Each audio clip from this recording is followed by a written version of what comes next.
I met a gypsy.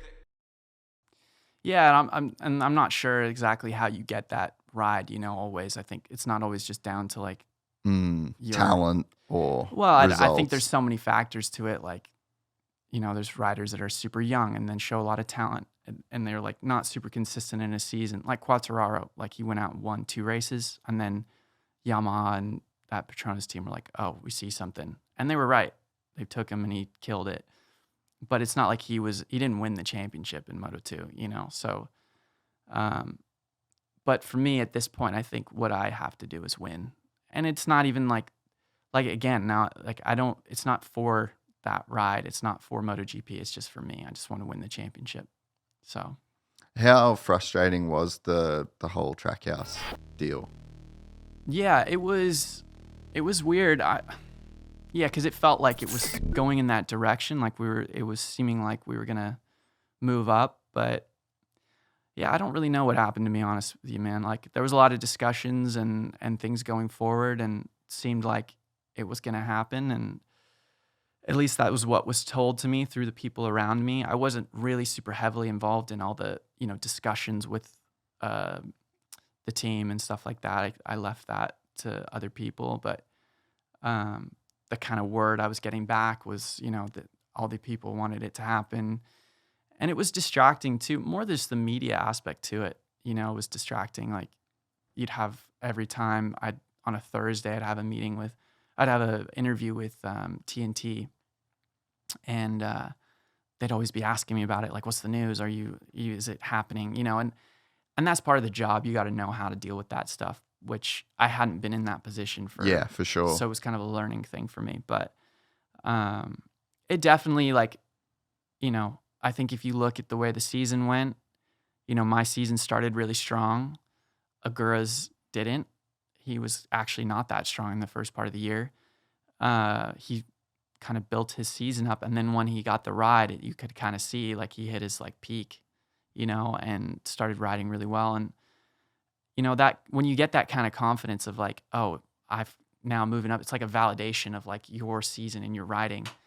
And I think and then it builds momentum. Objects in motion want to stay in motion. Right, exactly. And I think what happened to me was just when I got that kind of, yeah, we're not taking you, I went, oh, and I lost my way of what the priorities were, which was to win the championship, and yeah, that was the mistake of me, because you never know what can happen as well, and I ended up injuring myself, and that's all just the mind, man.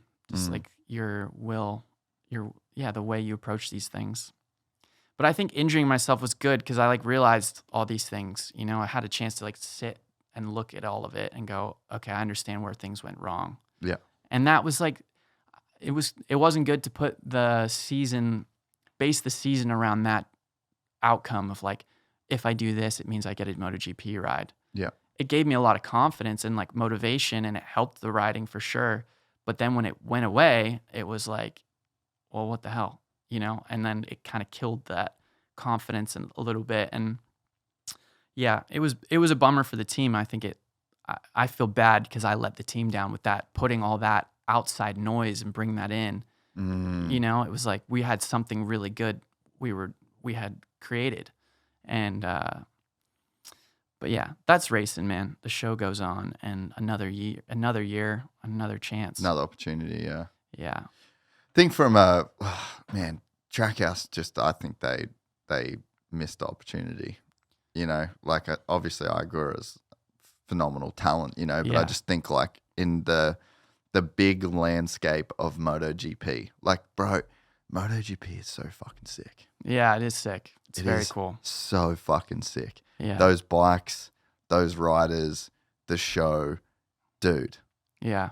That is one of the most underrated sports in the world, and they have something there. But it's what you said before. Yeah. There's no personalities in that sport that are going to be able to carry that. They don't match the energy. Right. And you almost had Valentino Rossi that was carrying the sport in a sense. Yeah. You know what I mean? Like he Totally. had the structure and he had the platform, But then he went and he took it on his back and made it this incredible spectacle. Yeah. And now it's like over the years, MotoGP has developed, the riding has developed, the racing. There's probably not better racing anywhere in the world than I agree. MotoGP. Yeah, I agree. Or Moto2, MotoGP. Moto3 even is really interesting. Yeah, I think it's one of the coolest. I mean, yeah, of course, I love it. It's my sport. I think it's the coolest sport in the world. And yeah, no, I think more personalities would be good. And honestly, I was happy for Agura too, which was For sure. was funny. We had this like moment after Coda. We went out and like, because I had a great race, and he came out to a bar and we all got like drunk and played pool and played darts. And after that, we kind of actually became friends. So, I'd see him out at the track, and he's a really cool guy, like really interesting dude. And How's his English? Does he speak good English? he does speak good English. That's awesome. But he's very like to himself. Like he doesn't talk to anybody. And one of my mechanics used to work for the Honda Asia team where he was riding. And he's like, he doesn't talk to any other rider. And me and him actually had like a little friendship and relationship. So yeah, it was kind of weird when they picked him over me. I was like, oh, whoa, it was kind of, I don't know, it was funny. But I messaged him at the end of the year and told him that I thought he did an excellent year and he was a great rival, and wish him all the best for everything. So, which is true. So, and having more different personalities in the sport and like nationalities, I think is cool. And he is an incredible rider. So. Yeah. I just think from going back to the whole Trackhouse thing, like I'm pretty sure, was this out in the public that like Jack Miller as well was like, they were talking to Jack. Yeah. So it's like, dude, you, Jack Miller, Trackhouse Racing, done. That in my, like me putting on my fan of the sport and marketing, storytelling, what a fucking team. Like you got two Western dudes I guess you can't say Europeans Western, but like two Americanized guys, one American racing for an American team. But I mean, the team isn't based in America. It's not run by Americans. Like, I think that it's got American ownership, but it's not quite an American team. But I think that for the sport and what we're saying about for the sport needing to progress and needing to have those characters, like at some point you're going to have to just be like, righto, we're doing the American thing. Like, look how amazing Nicky Hayden was for MotoGP. Yeah. And the Hayden brothers. And it's like, you're just not going to get the biggest market in sport to get behind the sport unless there is an American rider, American team. Like, there has to be some kind of influence for them to be involved in a big way, I think. I completely agree.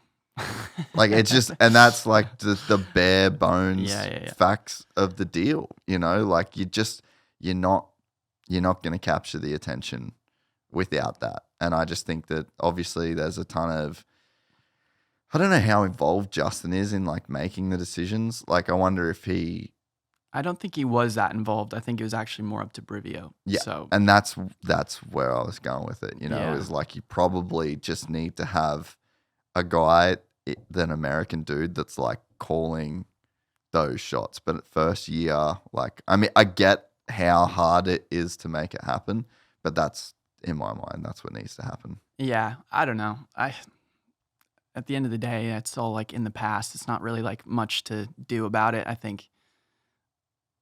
Yeah, I don't know. I don't know what's going to happen with it all. And I think the general feeling is that, it'd be nice to have more. I mean, I want to be in MotoGP, so that would be cool if I was there. And I believe I'm good enough to race with those guys and not just be like, someone circulating. I think I could win in that championship. So, but you got to prove it. You got to show it on the track before, and I think that's what I'm putting my attention on. So who knows what happens, man. You never know. The impossible can happen. I saw that there's like the Dodgers kind of like World Series poster thing. The impossible can happen. So yeah, that was crazy. That was cool. I wasn't even a baseball fan until that moment watching the World Series. Yeah, but that's what sport's about, right? Yeah. It's about moments and like capturing, the broader audience's attention. Yeah, for sure. If you enjoyed this content, please like and subscribe. And to listen to the full 3-hour podcast, search Gypsy Tales in your favorite podcast platform or click the link in the description below. Gypsy Gang.